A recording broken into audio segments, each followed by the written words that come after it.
Assalamualaikum warahmatullahi wabarakatuh.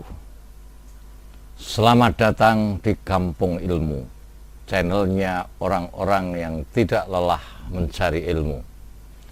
Pada kesempatan kali ini saya akan menyampaikan kisah anjing yang selalu mengikuti Ashabul Kahfi. Kisah ini saya ambil dari kitab Al-Hayawanat fil Quran, ditulis oleh Abdul Hamid Abdul Maksud. Teks kitab ini saya tampilkan di layar video agar Anda juga bisa menerjemahkan sesuai versi Anda sendiri. Ana kalbu ahlil kahfi.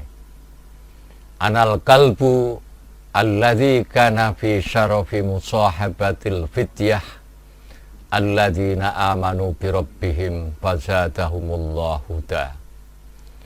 Walakin manhum ahlul kahfi wa ma hiya qissati ma'ahum ta'uni ahki lakum qissatana minal bidayah ilan nihayah. Aku adalah seekor anjing, namun bukan sembarang anjing. Aku adalah anjing Ashabul Kahfi. Aku adalah anjing yang mendapat kemuliaan karena aku menemani sekelompok anak-anak muda yang gigih mempertahankan keimanannya. Lantaran sikapnya yang kokoh mempertahankan keimanannya, maka Allah tambahkan kepada mereka petunjuknya. Tahukah kamu siapakah Ashabul Kahfi itu? Bagaimana kisahnya mereka?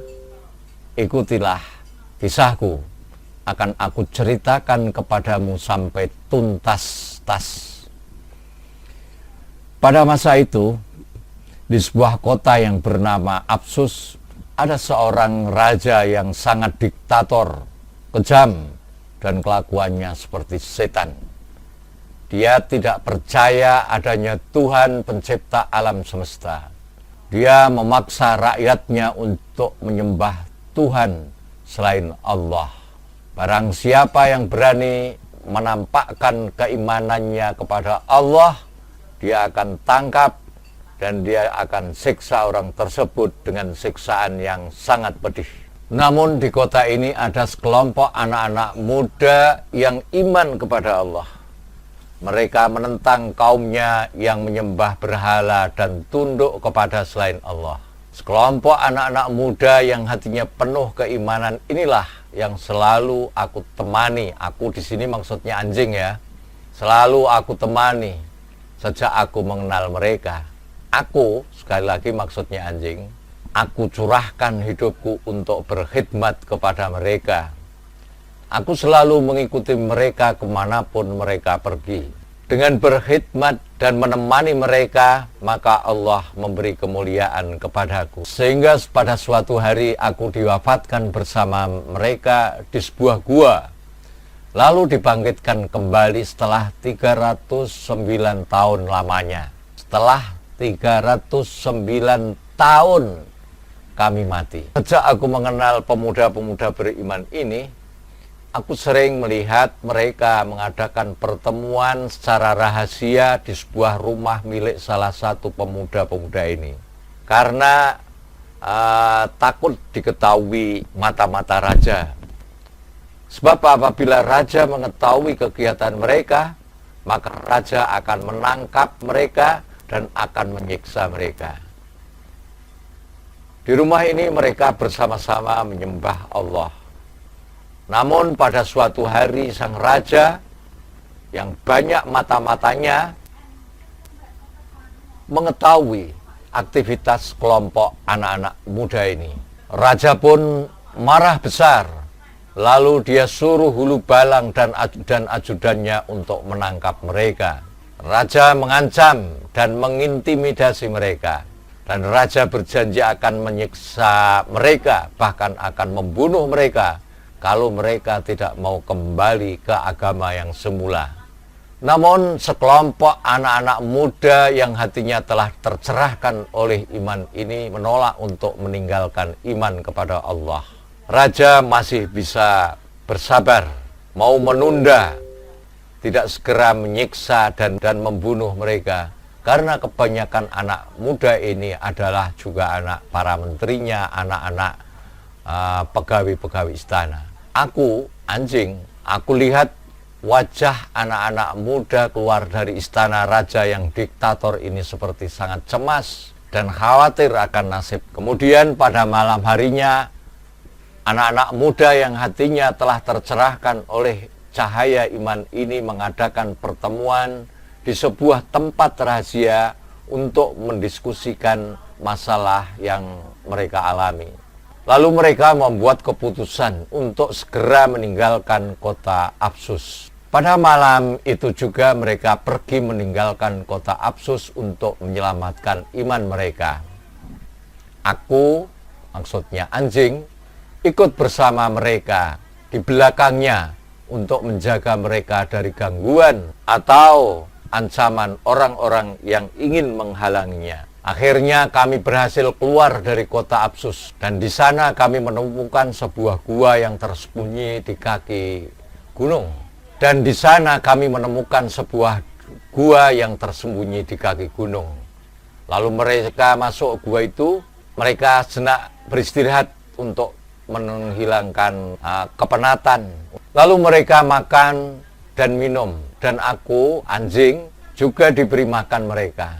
Kami makan bersama-sama. Setelah selesai makan, mereka beribadah kepada Allah. Adapun aku menjaga mereka di mulut gua.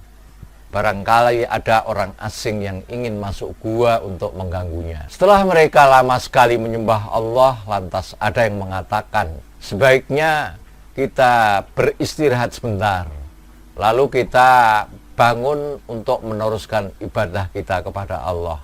Sekelompok anak-anak muda yang hatinya tercerahkan oleh iman ini sekarang keadaannya sangat lelah.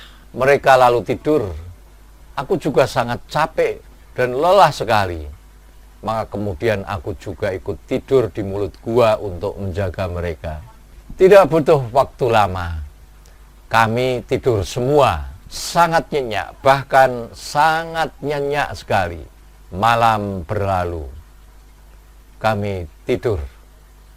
Malam berlalu, kami masih tidur. Siang berlalu, kami masih tidur. Kembali malam, belum juga kami bangun. Siang lagi, tetap saja kami masih tidur. Begitulah keadaan kami siang malam tidur terus sampai 1 bulan lewat, 2 bulan lewat, hingga setahun, 2 tahun, 3 tahun. Kami masih tertidur hingga 10, 20 sampai 100 tahun, 200 tahun, hingga hitungan tahun ke-309 kami tidur. Lalu Allah membangkitkan tidur panjang kami. Kami semuanya bangun secara bersamaan dari pulasnya tidur panjang 309 tahun. Salah satu pemuda di antara mereka bertanya kepada temannya, berapa lama kita tidur? Temannya itu menjawab, rasanya kita seperti tidur seharian atau separuh hari. Kami semua begitu bangun tidur merasa sangat lapar. Lalu ada salah satu pemuda yang diberi uang untuk membeli makanan di kota. Sekalian melihat keadaan dan mengamat-amati kaki tangan raja yang lalim itu. Aku, anjing maksudnya, ikut ke kota yang kemarin kami tinggalkan bersama seorang anak muda yang ditugaskan untuk membeli makanan dengan berjalan kaki di belakangnya. Tapi aneh, seluruh kota sudah berubah total, tidak seperti saat kami tinggalkan. Orang-orang melihat kami dengan pandangan curiga. Lalu mereka menangkap kami dan membawa kami ke penguasa kota itu. Disinilah baru kami ketahui semua apa yang telah terjadi. Ternyata kami telah tertidur selama 309 tahun lamanya. Penguasa yang kafir telah mampus. Kemudian datanglah penguasa satu berganti yang lain silih berganti. Adapun penguasa yang sedang berkuasa di kota ini saat ini adalah seorang mukmin. Dia kemudian ingat, dulu ada kisah sekelompok anak-anak muda yang melarikan diri dari kejaran penguasa zalim untuk menyelamatkan agamanya ke gua. Ya, ke gua yang ada di gunung. Ternyata mereka saat ini sedang tidur. Kemudian sang penguasa bersama penduduk kota bersama kami beramai-ramai datang ke gua untuk melihat teman-teman kami. Kami mendahului mereka masuk gua. Setelah kami tunjukkan kepada sang penguasa dan penduduk kota di mana gua tempat kami bersembunyi, lalu kami tidur semua. Kemudian Allah mewafatkan kami semua. Kami ceritakan kisah kami ini agar menjadi pelajaran bagi generasi mendatang dan menjadi saksi bahwa Allah itu Maha Kuasa untuk menghidupkan kembali setelah sekian lama kami dimatikan. Kisah Ashabul Kahfi dan seekor anjing yang menyertainya disebutkan dalam surat Al-Kahfi. Wa tahsabum aiqadha wa hum ruqud wa nuqallibuhum dzatal yamini wa dzatal shimal wa kalbuhum basitun dhira'aihi fil wasid lawit tala'ta alaihim lawallaita minhum firara wala mulita minhum ru'ba. Dan engkau mengira mereka itu tidak tidur, padahal mereka tidur. Dan kami bolak-balikkan mereka ke kanan dan ke kiri, sedang anjing mereka membentangkan kedua lengannya di depan pintu gua. Dan jika kamu menyaksikan mereka, tentu kamu akan berpaling melarikan diri dari mereka dan pasti kamu akan dipenuhi rasa takut terhadap mereka. Sampai di sini adik-adik, sampai ketemu pada kisah yang lain. Assalamualaikum warahmatullahi wabarakatuh.